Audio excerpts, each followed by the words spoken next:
All aboard your tech and games caboose. We have some game news from Left Alive launching today with some reviews we'll talk about, as well as some updates from Destiny 2, Tomb Raider, Assassin's Creed, and some tech news for USB 4, and as well as Huawei P30, some pictures potentially. So let's jump into Left Alive. So this is a action, so if you like action, survivals, shooters, and mechs all in one, and some Russia stuff going on, then you might like this game. So it basically is going to be told from 3 different perspectives. You actually will get to play 3 characters, it looks like. There's some single run around action in human form, and then there's some mech action you'll get to take on. And it looks pretty story driven, so if you're into story action games, it could be pretty good. But let's jump over to the Steam side where we get a couple of reviews. But basically this is also in Novoslava in 2127, so we'll get a little bit of the future going on, so that's good. But it's also some violence and gore going on, as you saw a little bit in the trailer, but a little bit of negative reviews for launch day, so you might want to wait about a week or so until maybe an update can come out and help fix. But basically the big thing for everyone having issues with is optimization. So a lot of titles have issues with launches, Anthem, as well as some other games like Fallout 76, obviously. But this has gotten some pretty bad reviews because of poor optimization, some terrible graphics apparently as well, and some crashes. So again, back to optimization. Also, it's mentioned that there's a 50% off on the Japan Amazon, which seems to check out with 4,000 versus 8,900. So pretty interesting. So if you're looking into this game or are hyped about it at all, you might want to wait a couple of weeks to see if there's an update. Keep checking the Amazon reviews to see if they go back up, or maybe wait for a 50% off discount. Could be pretty interesting. But the story looked pretty interesting. Mechs are always fun, and yeah, too bad for the optimization issues, but hopefully it comes back soon. Next up in game news, we have Bungie with the Season of the Drifter. So we get some prioritizing Gambit to be in the spotlight. So basically we are getting to see the next season for March, and we get some annual pass stuff obviously, as well as some Gambit private matches, some new maps, power increase. Here's your basically outline for the season updates. Some new vanity rewards, Gambit Prime, this is for annual pass, weapons and gear, and then the Reckoning, and some other cool things. There's a little bit of story going on here, or I mean a little bit as in a lot of story. So you'll get to go into the story of the Drifter and the Nine. So some mystery and magical floating characters going around, as well as there's a whole 8.5 minute explaining the whole entire differences for the Season of the Drifter, which get pretty in-depth. And then the Destiny 2 update has some patch notes 2.2.0, so a lot of different updates and balance changes, some perk changes, a lot of sandboxy stuff for weapons going on.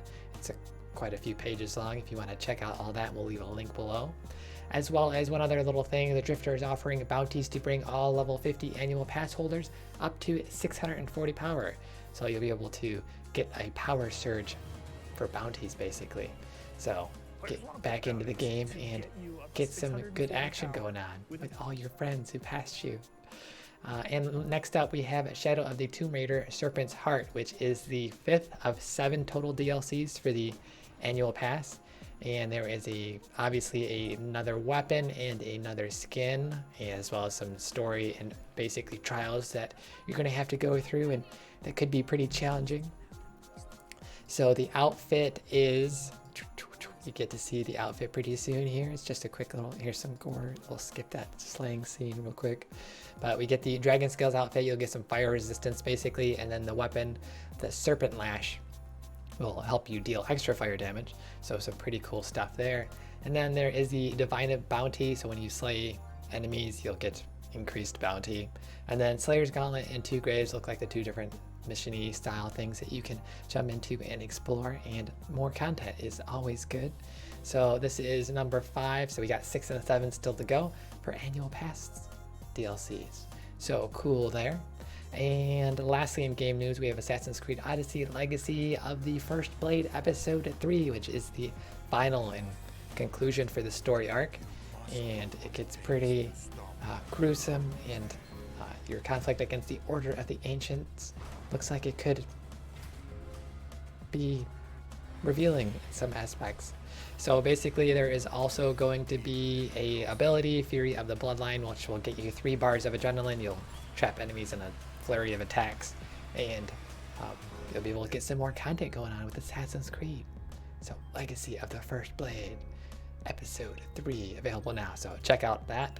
There's a bunch of game stuff going on today, so we threw it all real quick together. So pretty quick roundup of that. And next up we have some tech news really quick with this. Not too many things interesting, but USB 4 could be interesting. So USB 4 is obviously going to be faster than USB 3, but what we're seeing here is basically the Thunderbolt protocol along those lines. So we're going to be looking at 40 gigabits per second. So this is going to be pretty fast, you would have to say.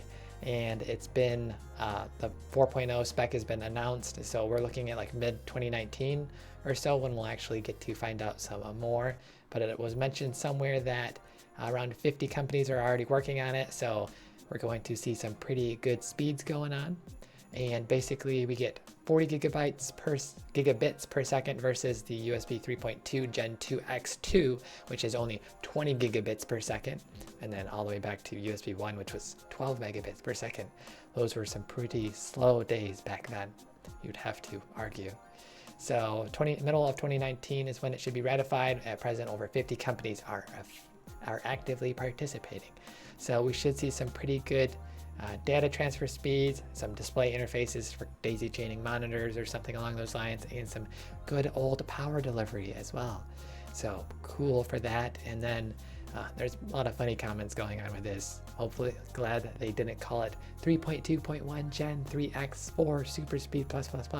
But don't worry, we'll see USB Gen 4 something along those lines for the next iteration. So don't worry, your naming schemes will be funny again. And last in tech news, we have the Huawei P30 Pro pop-out cam is powerful enough to shoot the moon.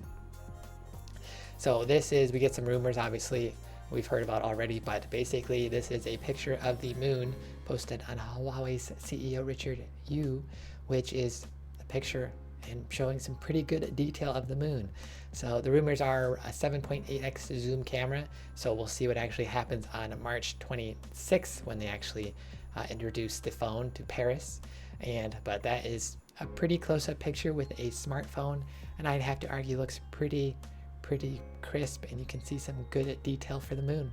I'd have to say that's pretty good. So we'll see a lot more cool pictures of the moon going into the future with the 10x zoom cameras that are coming to smartphones potentially within the next year or so.